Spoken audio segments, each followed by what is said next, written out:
Radhe Radhe Nitinji. Radhe Radhe everyone. Welcome to our daily wisdom from Bhagavad-Gita. Nitinji, over to you. Thank you, Amitamaniji. Thank you, Vijayji, for a wonderful session. Mukundaha Patrani Parketi Dallas Devalayam Preshitavan. Samichinam. Bahu Samichinam. Namo Namaha. All right. Welcome, everybody. Good morning, good evening. Radhe Radhe. Hope you're having a wonderful start to your week and had a great weekend. And excited to be back. I'm excited and hope the feeling is mutual. So today we will continue with our journey on Bhagavad-Gita. We are on chapter 4, verse 6 today. And today we are going to discuss a very, very important concept, often not properly understood. And it is one of those concepts, even if you have gone through it, you will keep on forgetting. Because I come across so many people, we've had this discussion, we go through this concept, and again, the same thing comes back. The aspect of God having a form or not. And we will go into a bit of a philosophy to understand this concept. And hopefully we'll be able to shed light on it sufficiently enough to understand it for good. But we'll keep on revisiting this concept because it is often, it can often come across as confusing, especially if you have friends who are following Vedantic philosophy. This can really become a confusing topic. So we will tackle all those questions today, along with the theory and the philosophy behind it from scriptures. So welcome again, everyone. Let's get started with our opening prayers. I'll share my screen.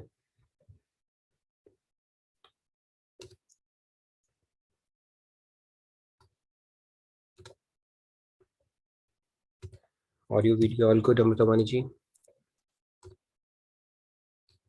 Yes, Nitinji. Okay, wonderful. Okay, we'll get started with our opening prayers.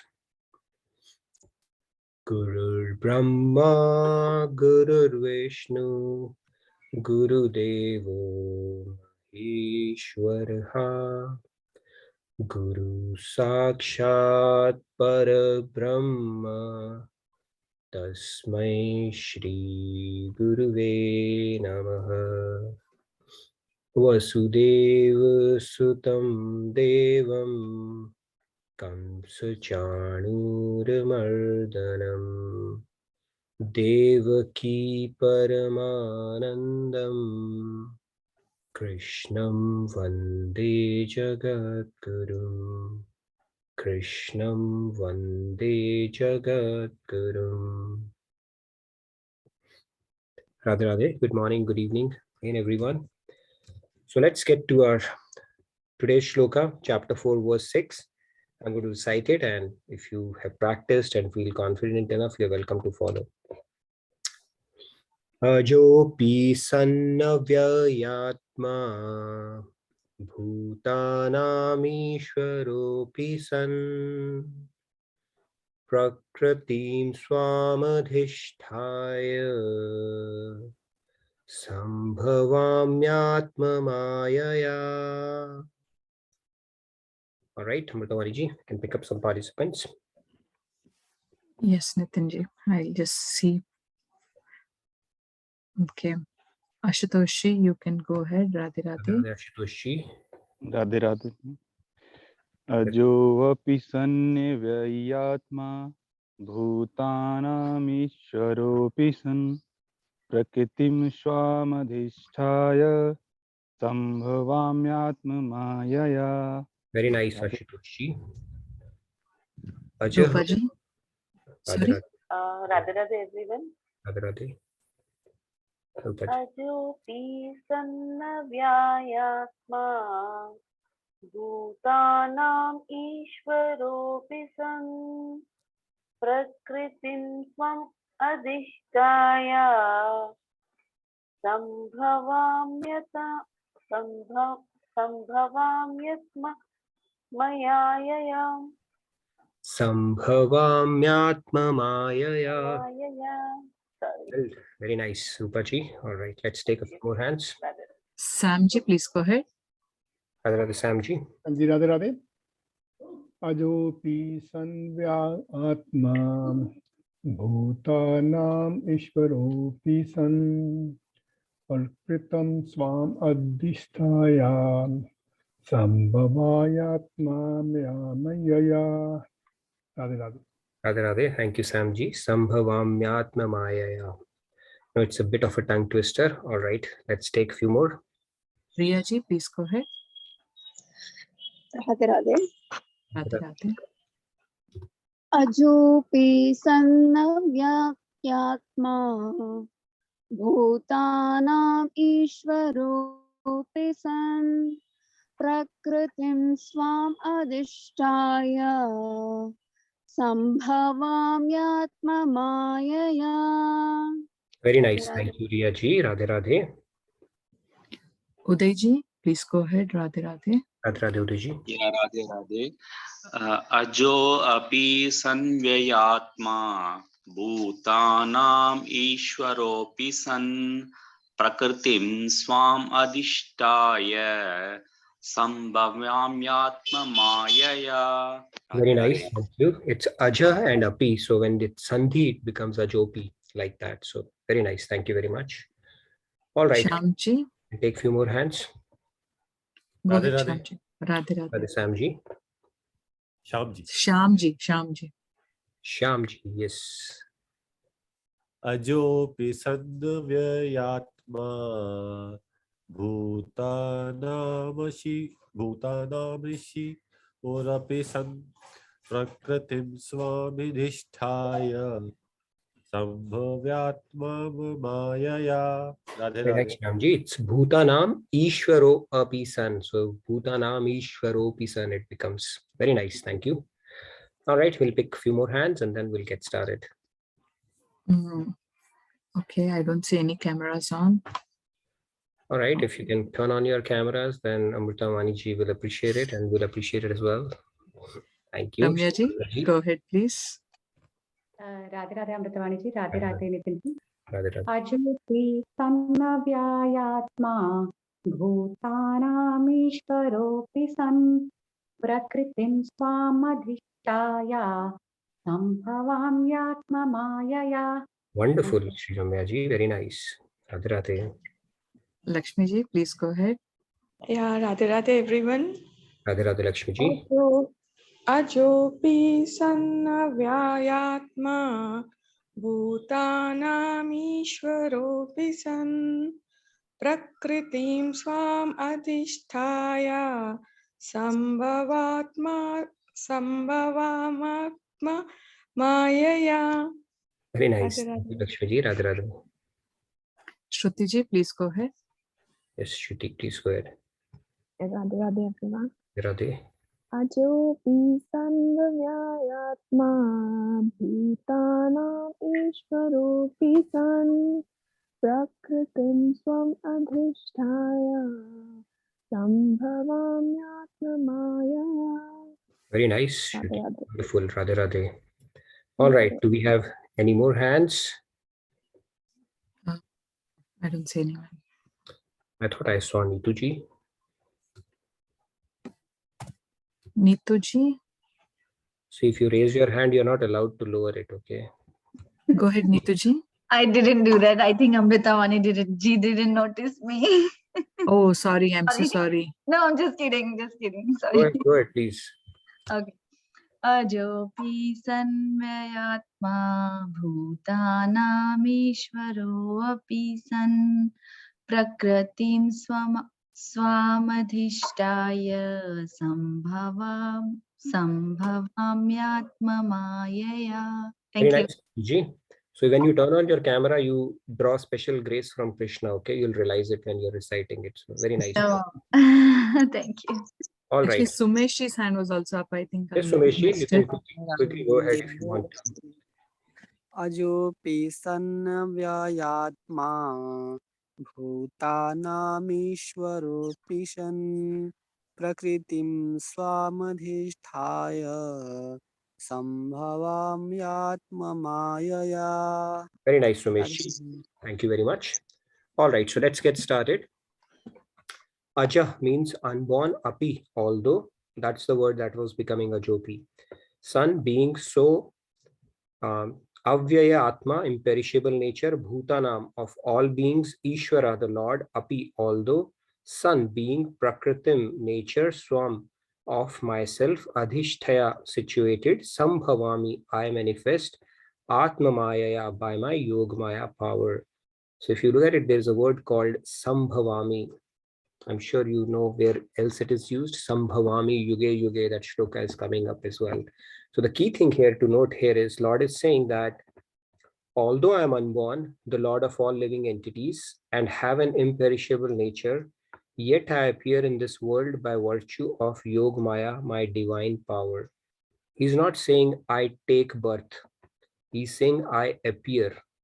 So Sambhavami means I manifest, or I descend, or I appear. It's not a regular birth that we are talking about here. So with that, let's get started. Give me a sec.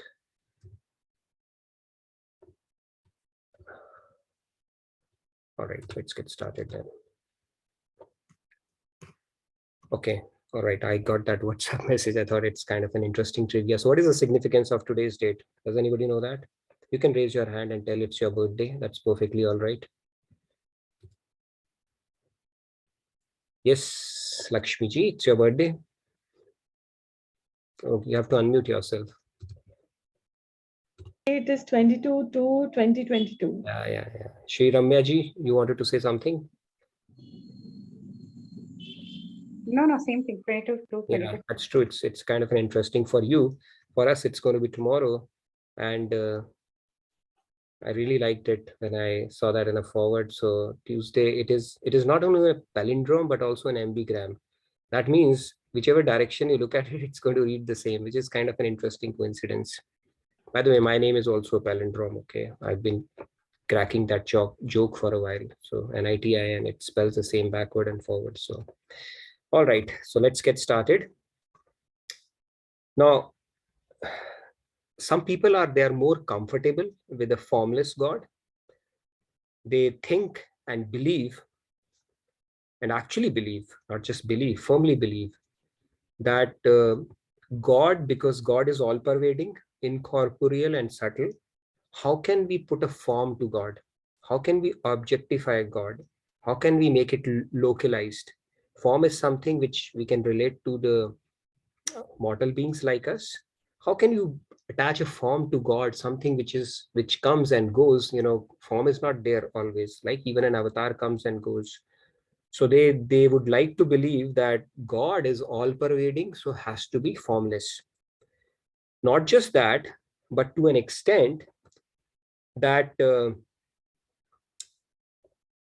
we'll get into that. That's a very interesting discussion. I'll hold off to that until we have all the participants. So yeah, they're more comfortable with the idea of God not having a form. So then what do they think of God as? These are the couple of things. Either a light. Okay, light. Just think about light, meditate on light. There are open eye meditations, close eye meditations. Just think of a light. That is one. Second is Omkar. That God is the syllable Om, which is fine, which is correct, but partially correct, as what we will see. So if you look at it in chapter 7.8, Lord Krishna is himself saying, Pranava sarva vedeshu shabda khe paurusham nishu. He's saying amongst the syllables, I am the word Om. So he's saying that. So he's saying, I am the syllable Om. Amongst the syllable, I am the word Om. He's not saying I am only Om. Okay, that has to be understood in perspective. And then people revolt at the idea of God who possesses a form. It's like not possible. It's like some kind of a convenience or a stepping stone that people have created, and it's kind of a beginning of your devotion where you think of it, but as you progress, you will understand God does not have any form at all. Okay, so that is the concept. So that is what we are going to look at it from a scriptural standpoint. So this is a very common belief. In fact, When I started my journey in this lifetime, I'm sure I would have done it past previous lifetimes as well, at least to some extent. I came across a lot of people, and it used to be a very hotly debated topic. Does God have a form? Does God not have a form? And it's a very, very hotly debated topic amongst the spiritual circles, especially if you come across people who follow Gyan Yoga. They are on Gyan Marg. Okay, they will fight tooth and nail to say God does not have form. They say because we are humans, we think of humanizing God and put a form to it. If we were cows, we would have seen God as a cow. So, but God has no form whatsoever. You cannot limit God into a form. That's the argument that they present. So we are going to look at it and challenge it a little bit as well. And purely from a scriptural standpoint, as saints have explained, as Sri Maharaj has explained, and we will look into that as well. So like Lord Krishna has said that in Bhagavad-Gita, I am the sacred syllable Om in the Vedic mantras. Okay, he's not saying I am Om, he's saying I am the sacred syllable, not only that as well, including that as well. So let me ask you this question. What do you see here in this picture basically? What is visible in this picture? Anybody who wants to raise a hand? What is visible right now? Ji, go ahead, please. Yes. Radhe? Radhe, So Radhe. in focus is this yellow strip, but Okay. then many things which are out of focus as well. So okay, so behind the yellow focus, something is coming. What do you see there? train, Particular object. What do you see that? the train, Yeah, can you see the entire train, or what is visible right now?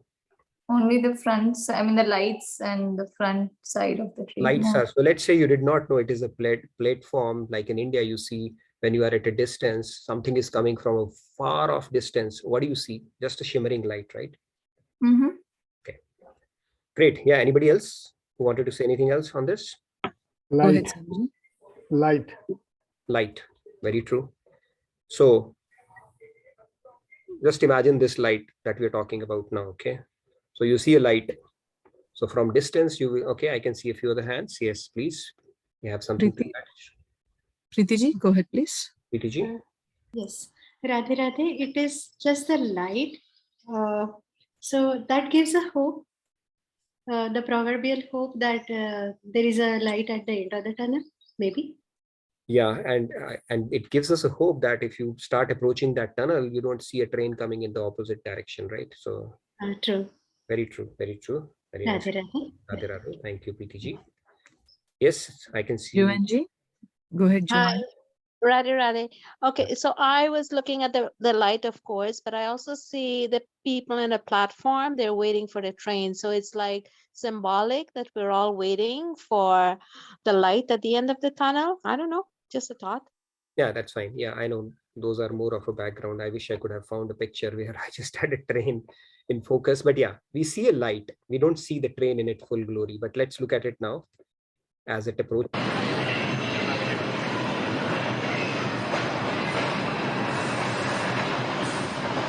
So it's only when it comes near, you see it was not just a light. You see the train in its full glory. It has compartments in it, and then it has passengers in it, and much, much more to it, as opposed to just a shimmering light that you would see from far off, from a distance. If I were to map the concept of light that we are seeing here, so when you see distance for God from a distance, it seems like a light, just light. But as you approach closer to it, when you get that proximity, all the bhavs that we have spoken about, now you could limit your bhav to light only. God says, I will meet you the way you envision me. He's not going to force his form upon us. That's a very key concept to understand.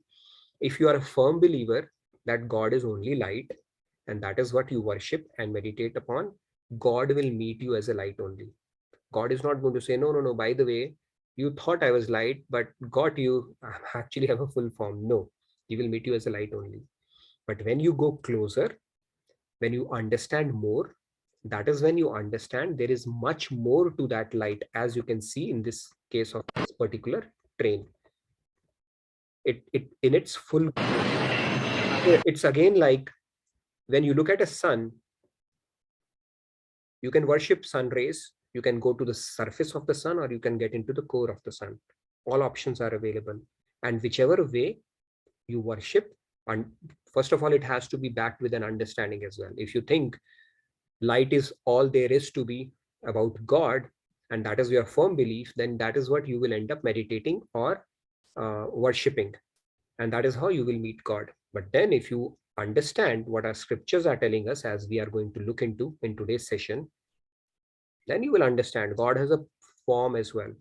When God has cast this entire world in forms and we have a form, how can we limit God not to have a form? So that is a key concept to be understood. We will look at it from a scriptural standpoint, not just because we are saying it. Let's look at it, what our scriptures are telling us about this concept. So let's talk about it. So if somebody is stipulating, this is a concept where you are excluding an aspect from God clearly, unequivocally, that God cannot have a form. That means we are actually challenging the very definition of God. What is God's definition? It is all powerful. Are we saying he is powerless when it comes to assuming a form? First point. Is God saying, I do not have the power to manifest in a form and hence I am only a formless light? Is he saying that somewhere? No. For him to be perfect and complete, he must be both personal and formless. When we say only this or only that, that is where the problem is. When we say not only this, but also that, then it is a complete understanding. Otherwise, it is simply a partial understanding. God is definitely incorporeal and formless. As we see, the Brahman aspect of it is formless. There's no form you can attach to it. But that doesn't mean he cannot simultaneously have a form as well. God is all powerful and it is well within his power to manifest in the form if he wishes. In fact, it is said this light, that Brahmalin, or people who actually worship God as a formless light, that light actually comes from a toenail of God. That itself, that effulgence that emanates from his body, that itself is where the Brahmalin people limit themselves to. But we have not seen God in the full glory yet, because all we saw was trained from a distance and thought light is all there is to be known about it. That is the concept to be understood. Now, definition of God is one who is all present and all powerful. And when he's all powerful, there's nobody who can limit him from taking on a form. In fact, God's personal form and personal abodes is where he manifests. He's in his form, in his full glory. And people who realize God in his personal form, they get the privilege to participate in his personal pastimes, as well as get the privilege to take avatars along with him. Like God, whenever he descends, he comes with his gang. That entire paraphernalia accompanies him. Like when a president goes, we know, right? The entire troop comes along.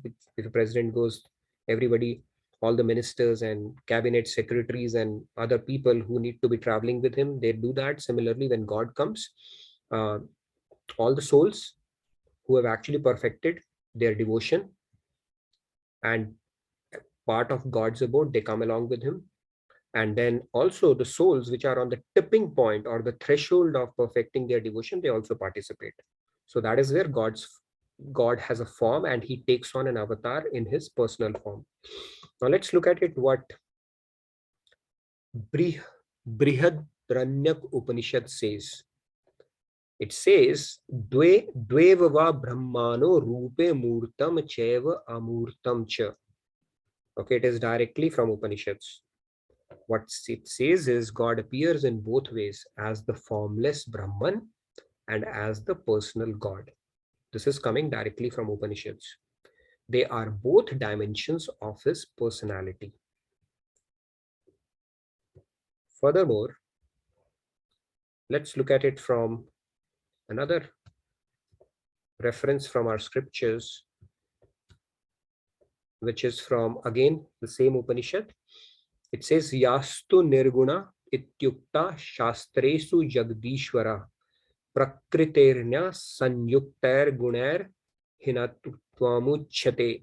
Vimuchyate. Okay, it's a bit of a tongue twister. So what it says is, wherever the Vedic scriptures state that God does not have a form, we have to look at it in a perspective. Like in Patanjali Yoga Sutra, when it says you need to shun greed, you need to shun anger, it means in a material context. That means if you are angry about the fact that you're not able to make spiritual progress despite being on this path for so long, then it is a correct anger to have. So when you channelize it or dovetail it towards God's realm, then it becomes beneficial. So similarly, when Vedic scriptures are saying God does not have a form, the actual context for it is that it is not subject to the blemishes of material energy. It is not subjected to the material laws. Trigun, Tritap, Tridosh, Panchaklesh, all that stuff, it is not subjected to. That's what it is saying. It is not a regular form like we have. It is a divine form. When God descends, it is a divine form. He may look like one of us, doing this daily rituals like we do, but that is a divine form actually. And people who are actually up to a certain level, who have that purity or who have perfected their devotion to a certain level, are able to see his divinity. And what does his body made up of? Is it made up of those Panch Tattva, Panch Mahabhut that our body is made up of? No. It is made up of Satchitanand. It's made up of bliss. It is pure bliss, Anand, that we are searching for. That is what it is made up of. It is not, if you touch it, I don't know how you feel, but it is not made up of Panch Mahabhut. It has to be understood. We change bodies. God's body doesn't change. Okay, it goes from childhood till 16 years and that's it. Beyond that, it doesn't go. He doesn't age. He's not obliged to age anyways. So it is a divine body. It is not a material body when God descends or appears on this earth. So we have taken a couple of references. We have much more references, but I have picked up just 2 for now. We will pick it up in the next session because this session would require at least a couple of sessions. It's pretty detailed because God has introduced the concept of his appearance as well as his Yoga Maya power that we are going to discuss about. Now, let's look at it, stuff that is created by humans. Okay. What do you think is needed to create something? I brought it up in a previous session. Let's see who all remember it. What do we think if we have to create something? Let's say a simple pot. A potter has to create a pot. What do you think is needed to do that? Anybody who wants to take on? Yes, yes, Ramyaji, please go ahead. Radhe Radhe. I think we discussed it before. The 5 things are needed. I think one is the material elements that are needed, and the other thing is our willpower, our desire to make the pot, and then we need the grace of God also, and then I think it is the timing and the place, if I remember it correct. Okay, Shiramaji, if it was a KBC, you got 2 right. Okay. So, okay. No, I think you got a couple of things right. We'll get willpower is not needed and grace of God is not needed in this case. I mean, grace of God, obviously, end of the day, God is energizing us. So that is a grace. So yes, you are right from that sense. Let's hear from others as well. Yes, Samji, Nituji, Rahulji, maybe quickly. Yeah. Rahulji, please go ahead. Radhe Radhe. I think skill is also required because if he has the material, but the skill is not there, then yes, very true, very true, very true. Good point. Okay, let's see. Okay, let's hear quickly from Samji and then maybe Nituji and then we'll continue. So let's start with the raw material. Soil is needed, of course, right? To begin with, we need the raw material. And the other, as you said, raw material, soil, water, instruments, and the knowledge and the desire to make the pot, and ultimately the grace of God, you can say 5-6 points by knowledge. Sure. Thank you, Samji. Yes, Nituji, you wanted to add real quick something? Yeah, so basically the same things. I was about to say the clay and the knowledge, the skill that you should have, that how to make it, and the intention, I think, intention, and water, of course, and I think a form or an image that what do you want to create. Good. Yeah. Fair point. So yes, I think raw material, soil, water, I've covered on in that. You need an instrument, right? In order to make chapati, you need a tawa, right? So without that, how will you make a chapati? So you need an instrument as well. Let's continue that. A potter, obviously you need a potter. And then the skill is needed. Intent is needed. If you have all of this, but we don't take an action, then it will not be built. Now, the key concept here to understand is just to make a small thing, we need these 6 things. They need to fall in place. Even if one ingredient is missing, this pot will not be created. And here we are talking about creation of world. Now, the key thing here is, in order to take an action, what is needed? Anybody? What is needed? Obviously, intent is needed. Something else is needed as well. Lakshmi ji, go ahead, please. Lakshmi Prasanna ji. Yeah, I think the ability or the power, like.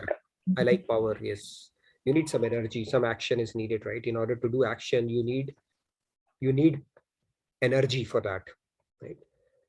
And in addition to having all the other things, skill, intent, and all that stuff, so we need power to do that. And God is saying that he descends through his power. And what is that power? He's talking about Yoga Maya Shakti. Now, in the Advaita philosophy, it is said God is nirgun, nirvishesh, and without any power at all. Okay, we are going to look at that concept as well. Yes, God is that too. When does God become Brahman? When you minus something out of it, when you minus the power out of it. So let's look at that concept now. So you need power in order to perform any action, in addition to having an intent, skill, instrument, raw material, and more importantly, prayojan. You need an objective in order for you to do something. Nobody does anything without a prayojan or an objective, and same thing holds true for God as well. So let's build on this concept. Now, let's look at the different powers or energies of God. We have spoken about this concept. Let's revise that quickly.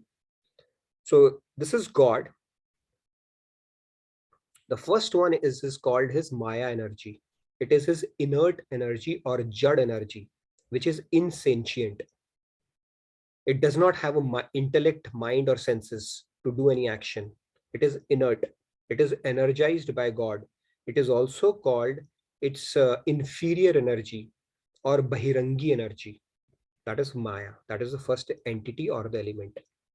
The second one is Jiva Shakti, which is who we are.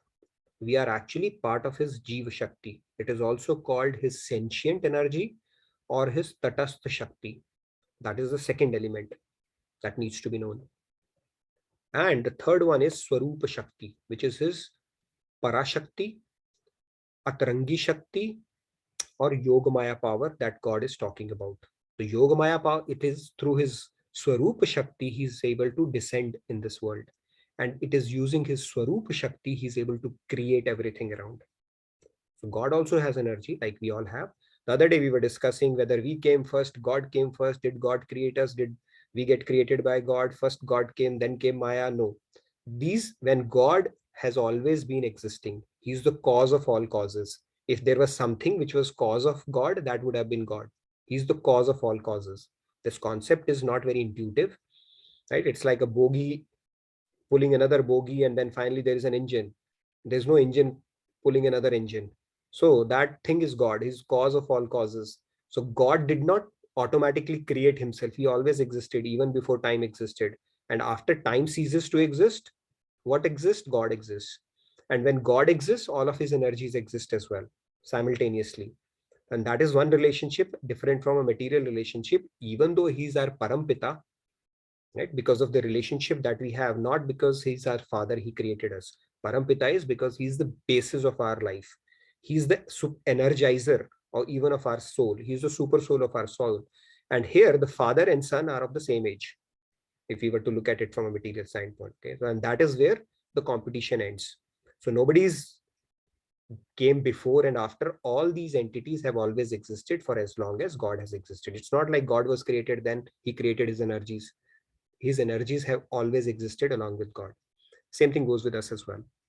So anyways, these are the three Shaktis we spoke about. Swarupa Shakti is the Yogamaya power that God is talking about.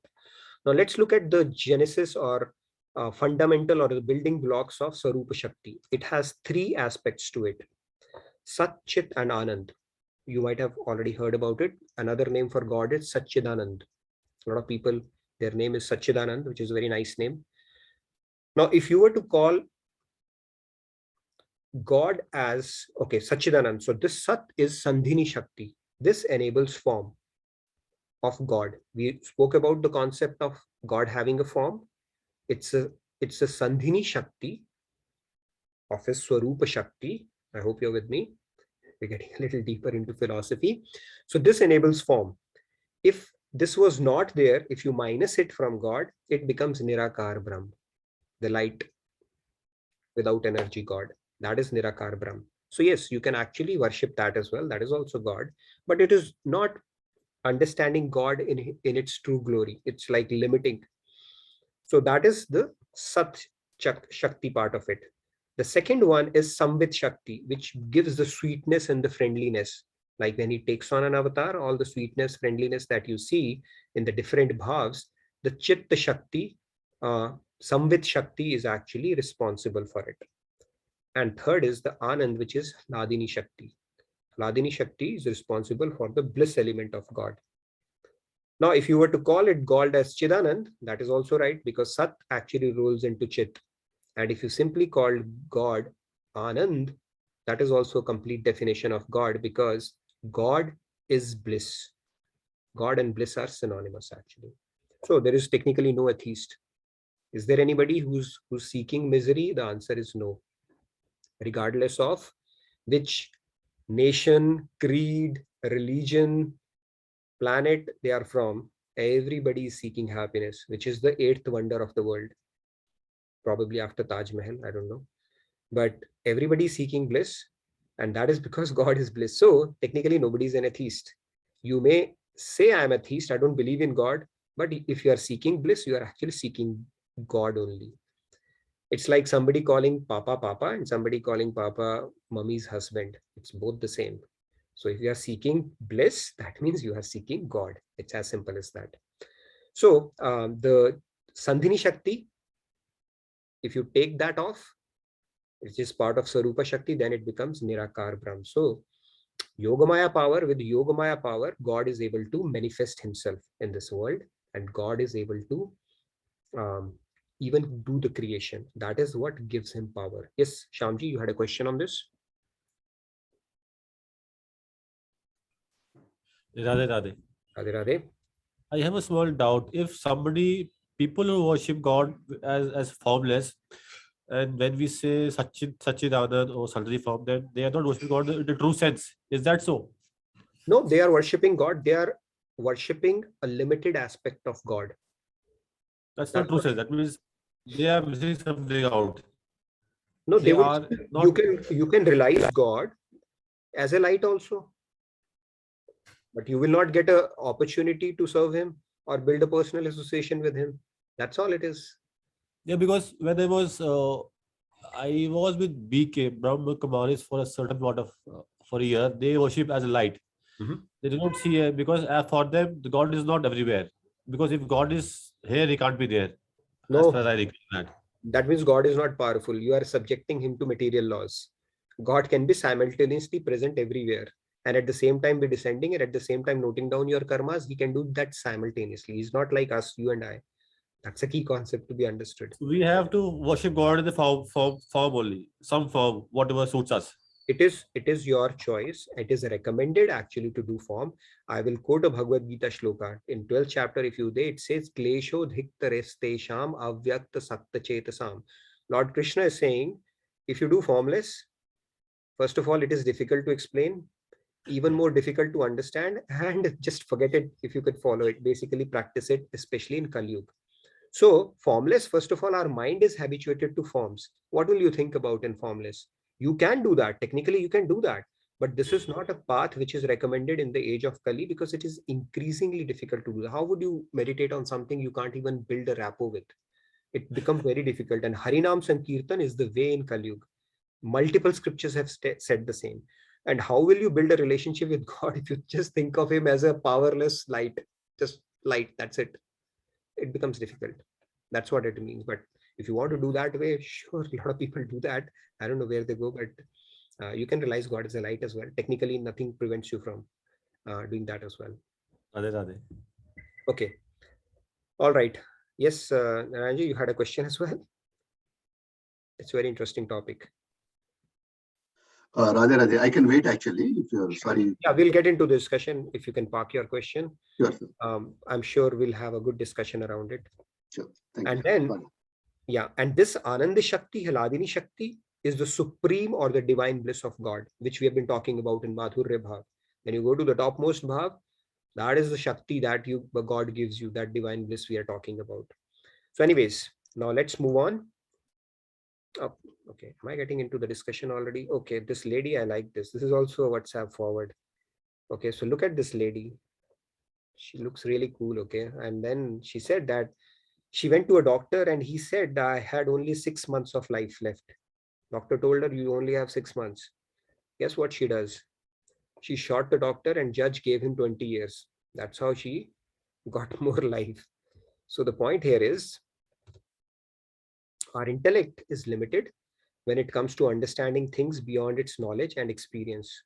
So we can do a lot of things, we can hear a lot of things, but then we really have to go by scriptures, what our scriptures say, and then put our faith on that. Otherwise, there are multiple philosophies, multiple theories, and multiple understandings we can acquire around it. So my question for today is, before we get any further, what are some of the reasons it makes it difficult for fathom belief that God can have a form? It becomes very difficult for some to do that. I wanted to get into that. So before I get into that, let's quickly take questions from Narayanji, and I think Sri Ramyaji had a question as well. Radhe Radhe, sir. Radhe Radhe. So I have a question about like Nama Sankirtan is very good and is required in Kali Yuga. But there are ways of multiple different namas, right? Like different Mahamantras like Hare Rama, Hare Krishna, right. Om Namo Narayanaya, yes. or Om Namo Vasudevaya. So different mantras, yeah, for the same Vishnumurti, right? So does it have any significance of each mantra versus the other one? No.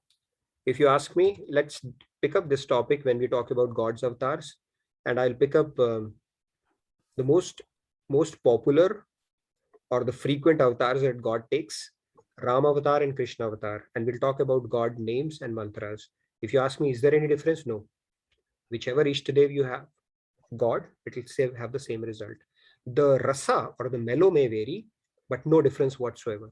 Nothing. We'll talk about Ram avatar and Krishna avatar in 4.7. I think mostly we will do it on Wednesday or Thursday. So do attend that session. We will talk that topic in detail, which is again a misunderstood topic that, you know, if you do about Ram and then you switch to Krishna, are you changing your Ishtadev? If you do Krishna and now you're doing Ram, are you changing your Ishtadev? We will tackle that topic. And what is the significance of each of the mantras and the effects that they can have? Is there really a difference when you're talking about God's name? You know, what is a Guru mantra and all that stuff? You know, all that stuff, will tackle that topic as well. Okay, hopefully that was a little helpful. Any other question? I think Sri Ramyaji had a question as well.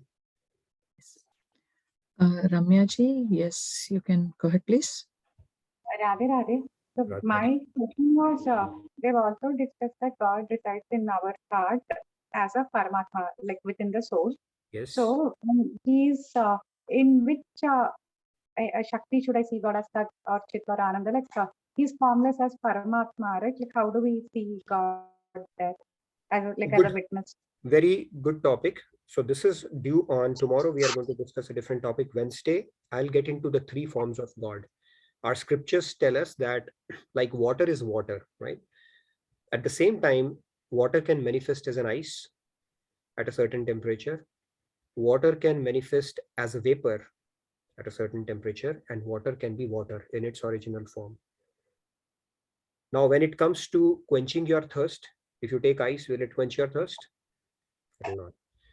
So our scriptures tell us God has 3 aspects to it, and we will go through it from a scriptural reference, what Vedvyas said. We will go it through Bhagavatam reference. We will go it through what Maharaj Ji has put in Bhakti Shatak. All 3 we will cover. And we will know that one aspect is the Paramatma aspect, where he is seated within, noting down our karmas. One aspect is the Brahman aspect, the formless aspect that we're talking about. And the third aspect is the Bhagwan aspect. And all three, how do you basically, different paths can actually take you to the different forms of God. And all are bona fide path. But at the same time, the rasas vary. And at the same time, what is more feasible, practical, pragmatic, especially in the age of Kali, is what we are going to talk about. But yes, in Ashtanga Yoga and all, yoga, when we talk about yoga, is the union of soul with super soul.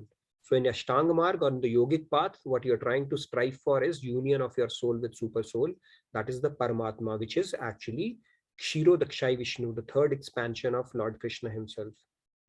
So that is from a yogic path where you focus on Paramatma aspect. Gyanis go to the formless aspect. Bhaktas or devotees go to the form, the one with form. And is there a difference between the different forms or avatars of God is what we are going to discuss in detail, because that also confuses people. It actually freaks them out that if they worship this, the other will become angry, or if this, that, all that stuff. So we'll tackle that as well. And 4.7. Okay, any other questions? Go ahead, Joanji, you've been unmuted.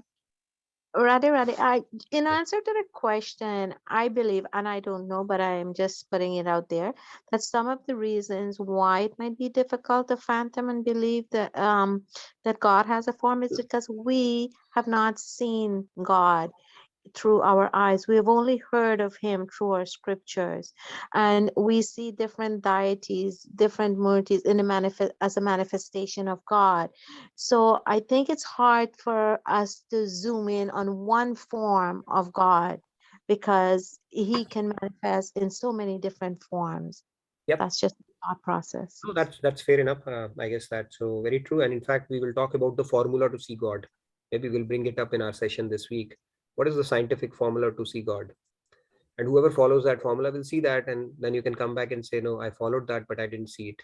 So we'll talk about that concept as well. But yeah, it's pretty understandable. We haven't seen God, but then we have to go by the belief system, and that's where our proper knowledge, the proper foundation of knowledge that helps. There's so many people we haven't seen. Have we seen our great grandfather? But there's a reason for us to believe that he existed. So and then the God, actually, our scriptures talk about the formula. It gives us a very clear-cut formula. Saints have reiterated that formula. This is how you see God, and you follow that. If you don't see God, then you can sue those saints.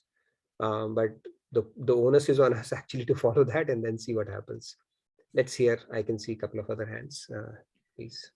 Sandhya ji, please go ahead. Radhe Radhe. Yes, Sandhya ji. Radhe Radhe. First of all a question. So आपने माया, योग माया और जीव शक्ति के बारे में बताया, तो जो मुझे समझ आया कि जीव शक्ति is all the living beings, all the living creatures. So is Maya all the non-living material things? Jad, very true. They are Jad part of it. Okay. So Maya is energized by God. So we look at that Jad or insentient object, like for example, we extract silica out of this earth. All that stuff is non-living. And then we make something out of it, or steel, we make a car out of it and we get attached to that. We take the stone, which is Jad Shakti, Maya, we make a house and then get attached. So that is how the Maya unfolds. So yes, it is energized by God, but it doesn't have a mind intellect of its own. It is called a Jad Shakti, and it is called its inferior energy. Very true. So insentient is Maya. Very true. Okay. And another thing was, I mean, as far as I heard you just now, it seems like you're going to discuss it in detail in future. But this question has always bothered me. Is there are multiple forms of gods, and we can connect with many of them. But in order to, I think, continue our focus on one form, that just beautifies the process of that devotion. So, but how to decide is not so straightforward. So I'll ask you a question back. Yeah, that's true. Obviously, you have to keep on experimenting, at least to begin with. Yeah. But you have to settle down with the form, because if you fall in love with 10 different people, will you be able to do justice? So your focus has to be razor sharp, with an understanding that it's the same thing. It's the same person. That knowledge has to be there at the back of your mind, right? If you just fall in love with 10 people, it's going to be a mess completely, right? So it's about experimentation as well, like at least in the beginning. Initially, yes, but then eventually it's like when you start digging a well, you continue with that. That's where your odds of finding water will increase. But you dig a little bit, this, then your mind will not settle down. That bhavs will keep on getting diluted and, nothing. So eventually you'll have to settle down for one. But yeah, it might take a little bit to get attracted to. So did I get unmuted? Somebody didn't like my talk. Okay. No, I okay. All right. I think I'm good. Yes. Rahulji, please go ahead. Yes, Rahulji. Radhe Radhe.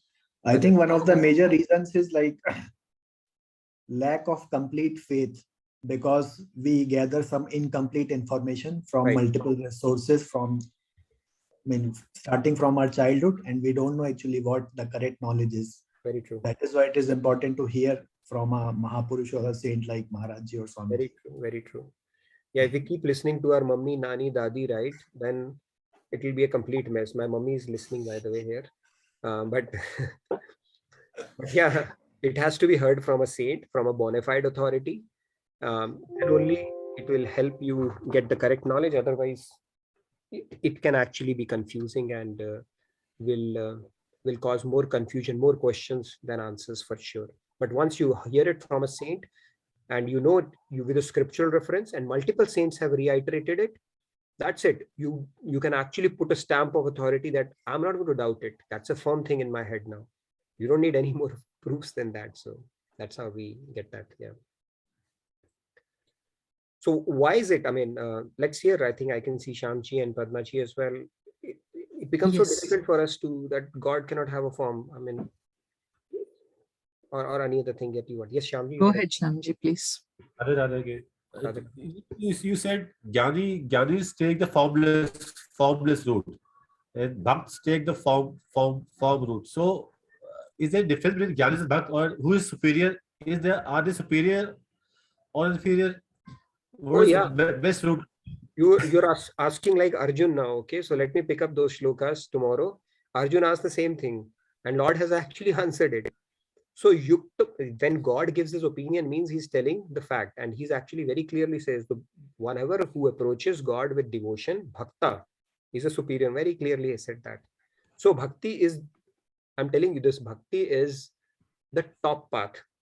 People think that because it's accessible for everyone, it is for people who are of dim intellect. I'm telling you, bhakti, the entry barrier is low, but as it progressively progresses, you have to let go of I.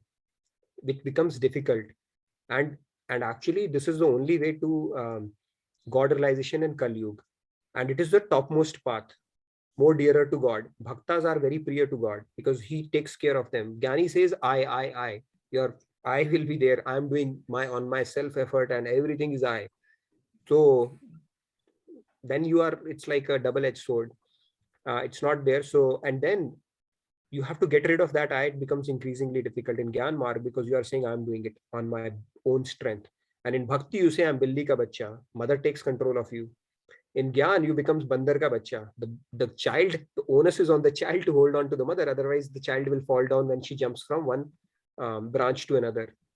So this is a very interesting topic. I've spent a lot of time on this topic because I had a lot of Advaiti friends. Okay, and then Maharajji has given so many lectures and so many tarks around that I can go on and talk about this, but I'll pull up a couple of shlokas for your satisfaction tomorrow, Shyamji, that talks about this concept. It means that we are good to go the day we see God in form.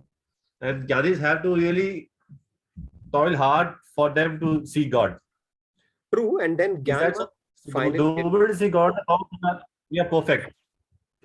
In Gyan Marg also, eventually they have to surrender to God. I told you in Gyan Marg, you can conquer until Avidya Maya. For Vidya Maya, you will still have to surrender to God. You probably, with God's grace, you will find a guru who will tell you that eventually you have to surrender to Ishwar, God, and then you can conquer that. But Gyani will be bereft of God's bliss that we are talking about because they worship God as a light. And eventually we will talk about the moksha aspect of it as well. 4 types of moksha that are possible, and 4 types of dual moksha and non-dual. There are also categories there, and how it gets bereft from the bliss of God and the seva of God as well. It's a very deep topic. We'll discuss it in some other, it could be a multiple session of its own. But let me put it, if you're in Bhakti Marg, just hang on to it, okay? You have got sanskars. So don't take a U-turn to Gyan Marg. Gyan will follow. Gyan and Viragya are the sons of Bhakti. So whatever Gyani will urge or acquire, a Bhakt will get anyways as a byproduct of his Bhakti. That is the beauty of Bhakti. Bhakti is the easier way, smoother way to attain God. Maybe you're dumb, it's okay, but just follow God. That's it. Yes, it's an easier to begin with, but as you progress, you will understand it takes a lot of selflessness. So, and also our human tendency is something which is easier, at least like Bhakti seems to be easier to begin with, and there is no entry barrier. And Gyan Marg, it says the ABC of Gyan Marg begins when you are at the advanced stage of renunciation. When you are situated in the knowledge, you are a soul, not this body. Until then, Gyan Marg is a farce. This is what our scriptures say. So you are not even eligible for Gyan Marg, truly speaking. In Bhakti Marg, everybody is eligible. And secondly, it's a human tendency. When something is easy, somebody tells you, hey, if you do alternate nostril like this, it can cleanse, your Nadi Shodhan and all that stuff. You'll say, no, it's so easy. But somebody will tell you, what you need to do is take your hand, bend it behind your back, and then you put it around your neck, and then you do that. Then you'll say, yeah, this is difficult, so it must be better for sure. That is our prejudice around it. But Bhakti is the superior mark. Lord Krishna said it's a mark which is recommended in the age of Kali, and it gives you the eligibility for the top prize of God. Gyan Marg doesn't. Let me very clearly tell you that. So that's how it is. Thank you so much. Thank you. Please. See, we have a lot of other sessions going on as well. I wanted to let you know. It's like we have like daily gems in the morning. A lot of these concepts are revised in those sessions. Then we have Vedic wisdom over the weekends. I think Harish Ji, Smita Ji does. And then especially around holistic, like divine laws and mind management, which Ajay does. So do attend those sessions and it will help you deepen your knowledge from different quarters. Bhagavad-Gita, I try to bring in as much as I possibly can in the context of the shlokas. But these concepts will be reinforced if you're attending some of the other sessions as well. So, but yeah, we will keep revisiting these concepts, and especially the ones which are needed for us to progress. I'll make sure I bring those to the sessions, but I'll bring this Bhakti and Gyan thing in one of the sessions so that we are all on the same page. Yes, real quick, and then Amrita-Maniji, you can make the announcements, put the attendance tracker, feedback tracker for today. Tomorrow, I want to let you know, we'll pick up a topic that the participants had asked for, I think Pallavi and all, about rinas. We talk about the rinas, what kind of rinas or debts we have in this world.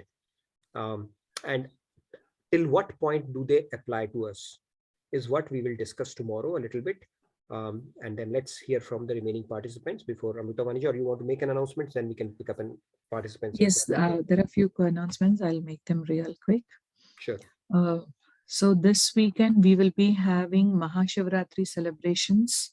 So it is a 4-day celebration from Feb 26th to March 1st. We do have it in person in the temple as well as online. So please do register for that. We have 12 hours of Kirtan, Rudrabhishek, Shiv Parvati, Vivah, and many things. So I'll post that link. And we do have a new Carnatic music classes program. So that is done by Vijayji. He will be taking vocal lessons and violin lessons. The information session is on second and fourth Saturday of every month. So that link will be posted. New parenting pulse. There is a new session that will be coming in March. It's a 4-day workshop. So that link. So actually the highlights of that is parenting tools and techniques that work, parenting life hacks, specially prepared implementation workbook, and many things. So we do have guest speakers also. That link also I will be posting. Women's Day celebrations coming up and Holika Dahan. We are full of sessions and workshops that are going to come up. I will post all the link one by one. So meanwhile, Padmaji, before that, let me just take this question, Nitinji. Shatoshji is asking, yesterday in Bhakti Shatak class, it has been told that Radharani is Shakti. Without her, Krishna cannot do anything. It might be wrong. It might be my wrong perception. Can you please explain if possible? It is right. They are both the same. It is like milk and whiteness. Can you separate both? No, you cannot. So in divine Leelas, they take on two forms. So male version of Radha Tattva is Krishna, female version of Krishna is Radha. They are inseparable. We always think about material mind, right? It is different in divine realm. Like you cannot separate whiteness from milk. You cannot separate Radha and Krishna. They are both the same. Shakti and Shaktiman Sambandh, they cannot be separated. But in divine Leelas, they take on two different forms. That is what it is.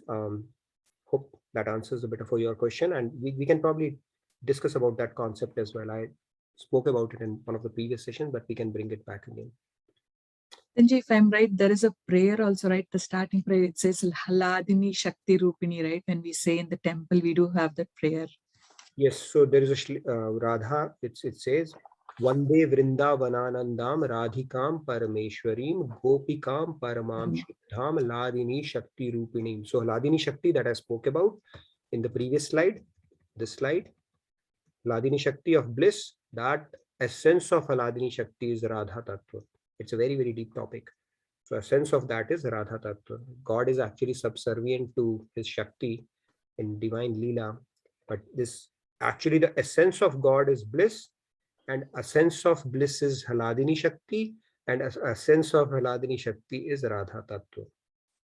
And that is actually that seat which we spoke about, the Mahabhav, Adhirud Mahabhav and the other Bhav. Some of that bhavs are reserved only for Radharani. Even Krishna doesn't have access to that. He doesn't know what Radha actually goes through, the kind of experience that she has. I mean, it's mind-blowing concepts. And then he sometimes takes on an avatar with the soul of Radha to experience what she goes through. These are all divine leelas. So anyways, let's hear from a couple of other participants, and then it's in the book also, Bhagavad-Gita book for Swamiji, introduction book. It's in the introduction page. It's there in that book. Thank you for calling that out. Okay, we can go for another 4 minutes, 2 minutes each. Padmaji, please go ahead. Thank you for waiting. Radhe Padmaji.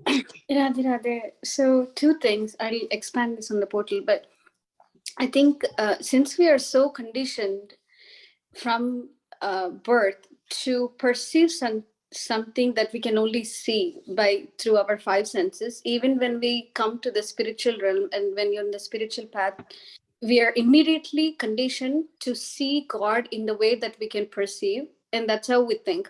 But I think what happens is that mechanical process of wanting to see something and including God, eventually I think it kind of simmers down. You want to experience God than you want to see God with your eyes. And I think it kind of eventually somehow disappears. And you come to a stage where you find that bliss not by looking, but by actually experiencing that bliss, whether you're doing bhajans or whether you're sitting. And I think the transition somehow slowly happens where you're compelled and wanting to see God than wanting to experience God. And when that beach or the seed comes into your spirit, you find more joy and more blissful staying in that state where you're experiencing a tiny bits of God than wanting to see God. So that compulsion somehow goes away. Very true. I mean, that's very deep. So compulsion goes away. Now you want to experience that. Very true. In fact, just before the Bhav Bhakti, it's like you start seeing God and you have that firm belief, that nishtha part we spoke about. It's like when you look at the mirror and mirror has a bit of a dust on it, you know that, when you clean it, you're going to see that. So that belief starts coming in that I'm about to see God. Or maybe you saw a little bit of jhalak, like advanced sadhaks, they actually tell that sometimes, God gives them a bit of vision that, okay, you almost saw him. So those kind of things do start happening for sure. God exists and he's there to help us out on this path. But yeah, very true. Beautiful point, Padmaji. Smita ji, please go ahead. Radhe Radhe. You've been Radhe Radhe, Radhe Radhe, everyone. Radhe Radhe, my understanding is God is Nirakar Nirgun, and as a kid, I was explained that whenever you want to see the form of God, you see it in the form of Om. And I was explained that when I had questioned that behind every God, there is the rays of lights in different formats. Some are round, some are in the triangle. and all those formats. Then they said, don't think of anything, just think it is Om. So I'm now confused completely. Should I see God in the form of Om, or should I see God in the form of all the murtis that are given to us? So scriptures tell us God has both form and God is formless.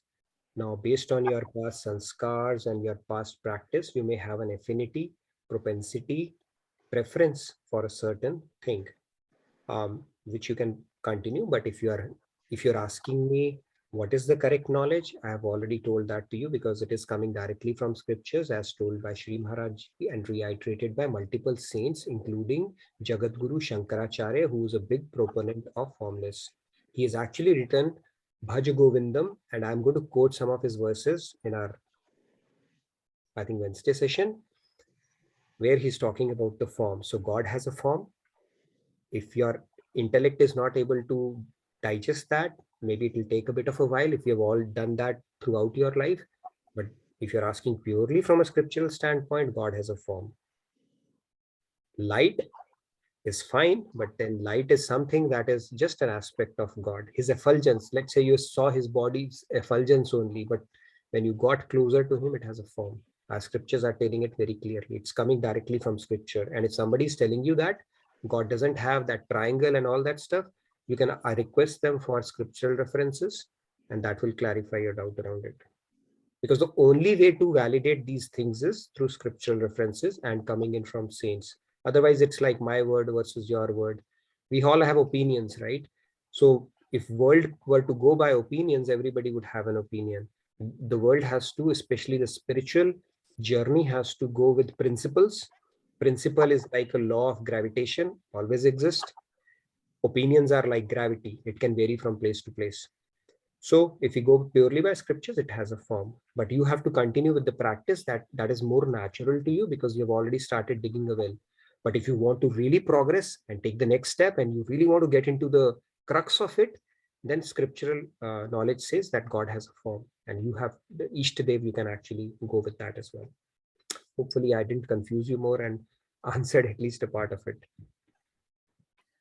There is a comment. One of the participants was asking which mantra is more powerful. Actually, it does not matter which mantra it is. The sentiment, the bhav is matters. Very true. Sorry. Yes. If Very you are true. saying ABCD and the mind is in God, then also God listens to it. Actually, God, it said that God's name is more powerful than God. Why does it say that? Because God comes, descends, and then disappears. But taking God's name, so many people have changed their lives. So God has actually put all of his powers in his name. If you say water, water, water, water, it will not quench your thirst. But if you say Radhe, Radhe, Ram, Ram, Sita, Ram, Radhe Krishna, it will have a transformative effect on you. Why? Because God has put all of his powers in his name. And the day you start believing in that, you will not even be able to complete its name. That is what the scriptures tell us. You will say Ra, and you will be in a stabdhovastha. That's it. That much bliss intoxication that name has. We say that from mouth, Radhe, Radhe, Radhe. The day we start believing in it, that much power God's name has. Ordinary names do not have that power. If we say any other name, it will not have that power. That is the power in God's name. Okay, are we done with time, Abhutamani ji? You can crack your whip now and we can continue tomorrow now. Okay, Ramya ji, if you can be real quick, please. Yeah, real quick, last one. One last question. I just wanted to know, is the date thing related anyway to the session, or that was just a slide? How? Which one date? The palindrome date, today's date, any connection with today's lecture? Like no. That was just a trivia kind of a thing. I found it interesting in a WhatsApp message. So no matter which direction you look at it, it seems the same. So I thought. I was connecting it like no matter which direction you see God, like God is present, and I was connecting that to today's discussion. That's a good. So I just asked the connection. No, that's good. That's good way of it. It's like yen kain prakaran. God says in whatever way you can bring your mind to me, whether out of love, whether out of fear, whether out of greed, whether out of food in temple, that's fine. So yen kain prakaran, maybe you can relate to that, but that's very nice. You're relating everything to God. Wonderful. Okay, with that, we come to the end of today's session. I look forward to seeing you tomorrow. We'll talk about rinas tomorrow. It's going to be a fascinating discussion. What are the different rinas, the obligations on us as part of existing on this earth? Okay, we are God's, what do you call that, son-in-laws. So there are certain things we are expected out of us. And that is what we will talk about tomorrow.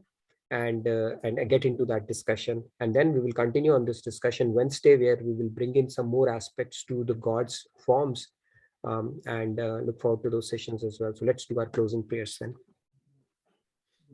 Om Sarve Bhavantu Sukhinah, Sarve Santu Niramaya, Sarve Bhadrani Pashyantu, Ma Kaschit Dukh Bhag Bhavet. Om Shanti, Shanti, Shanti. Thank you, everybody. Radhe Radhe. Have a wonderful day. Great rest of your evening. And do fill out the feedback tracker if you've already not done so. So thank you, everybody. Thank you, everyone. Radhe Radhe. Thank you, Nitinji.